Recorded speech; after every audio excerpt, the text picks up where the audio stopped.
बिस्मिल्लाहिर्रहमानिर्रहीम। आज का हमारा टॉपिक है आर्टिकल 8 ऑफ कानूनी शहादत। पुराना जो एविडेंस एक्ट था उसका ये सेक्शन 1 to 5 है। इंडिया में उसी तरह से उसी तरतीब से वो सेक्शंस हैं। तो इंडियन जो एविडेंस एक्ट है वहाँ पे सेक्शन 1 to 5 देखेंगे। ये बुनियादी तौर पर कंसर्न है वो जो क्रिमिनल प्रैक्टिस से वाबस्ता लायर हजरात बखूबी ये जानते हैं कि मुखबिर का नाम जाहिर ना करने की एक प्रोटेक्शन प्रिविलेज हासिल होती है।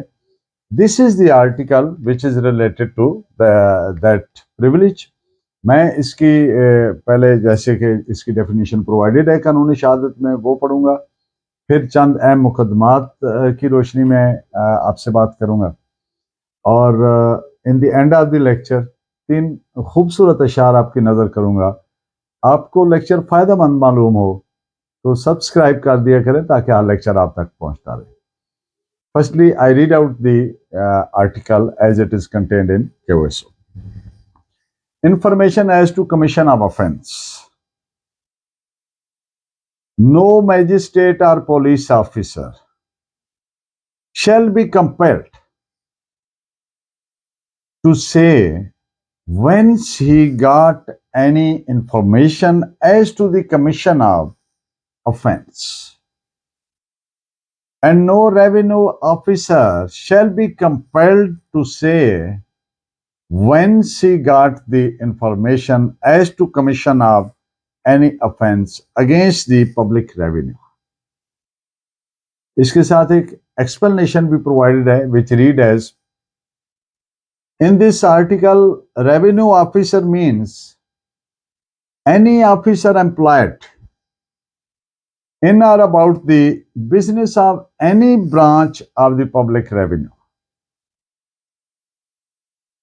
यानी किसी मैजिस्ट्रेट या पुलिस ऑफिसर को ये कहने पर मजबूर नहीं किया जाएगा कि इर्तिकाबे जुर्म की बाबत उसने इंफॉर्मेशन कहां से ली, और ना ही रेवेन्यू ऑफिसर को ये कहने पर मजबूर किया जाएगा कि पब्लिक रेवेन्यू के खिलाफ जुर्म की बाबत उसने इंफॉर्मेशन कहां से हासिल की।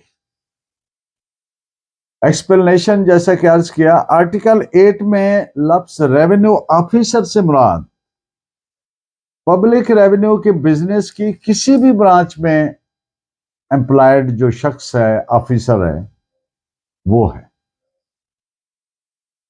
सीक्रेट इंफॉर्मेशन की बाबत स्टेट की जो प्रिविलेज है,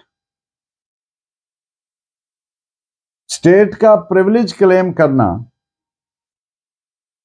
कि उसका नाम जाहिर न किया जाए, किसका?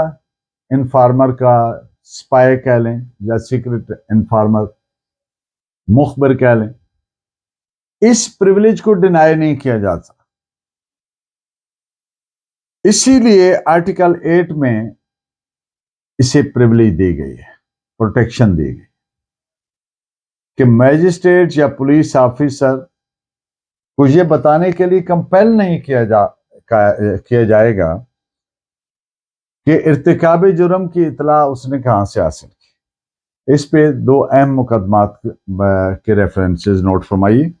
PLD 1967 supreme court page 373 and PLD 1969 टाका पेज 339। आर्टिकल 8 इनफैक्ट एक लिमिटेड प्रोटेक्शन है, एक लिमिटेड महदूद प्रिविलेज है जो सिर्फ इस हद तक है कि इर्तिकाबे जुर्म की बाबत जो इतला है, इंफॉर्मेशन है, वो किस मकाम या किस शख्स से हासिल की।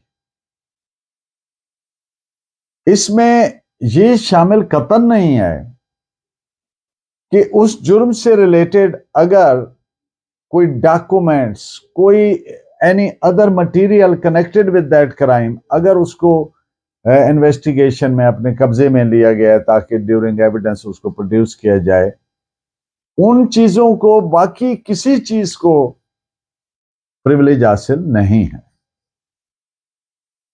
इस पे आप बतौर रेफरेंस 3 जजमेंट्स नोट फरमाए। 1985 PTD page 465, PLD 1969 supreme court page 14 and AIR 1954 Madras page 1023।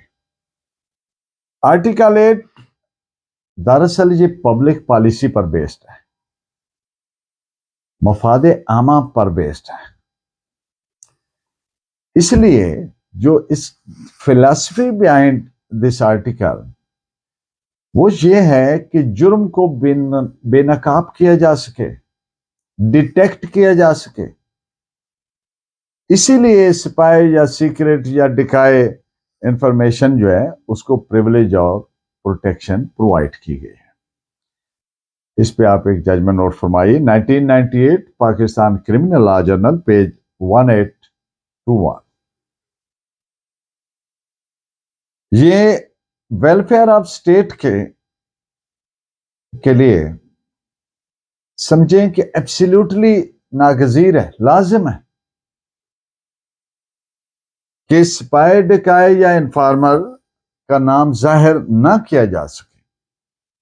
उसकी बुनियादी वजह यह है कि अगर ये प्रिविलेज नहीं देंगे तो बेशुमार क्राइम ऐसे हैं जो अनपनिश्ड बच जाएंगे, मुलजिमान पकड़े ही नहीं जा सकेंगे। लोग कई वजूहात की वजह से सामने नहीं आना चाहते इन्फॉर्म करने के लिए, चाहे वो डिसलाइक से बचते हों, शर्म से बचते हों या वो खौफ से बचते हों, किसी भी तरह के, तो वो नाम अपना जाहिर नहीं करना चाहते। इसलिए बुनियादी ऑब्जेक्ट है कि क्राइम को कंट्रोल करना, क्राइम को रोकना और डिटेक्ट करना। इस पे आप बताओ रेफरेंस एक जजमेंट नोट फरमाइए। AIR 1959 इलाहाबाद पेज 729 और रेलेवेंट ये बातें हैं पेज है 727 और ये रेलेवेंट बातें पेज 729 पर। और हस्बे वादा चांदशार, जिंदगी जबरे मुसलसल की तरह काटी है, जिंदगी जबरे मुसलसल की तरह काटी है, जाने किस जुर्म की पाई है सजा याद नहीं। और तू बदलता है तो बेसाख्ता मेरी आंखें मेरे हाथों की लकीरों से उलझ जाती हैं। और तीसरा शेर है कि नाकर्दा गुनाहों की सजा काट रहे हैं, खुद अपने ही मुहाफिज गला काट रहे हैं। आपका बहुत शुक्रिया। Please keep watching and guiding by your valuable comments. Allah Negeba.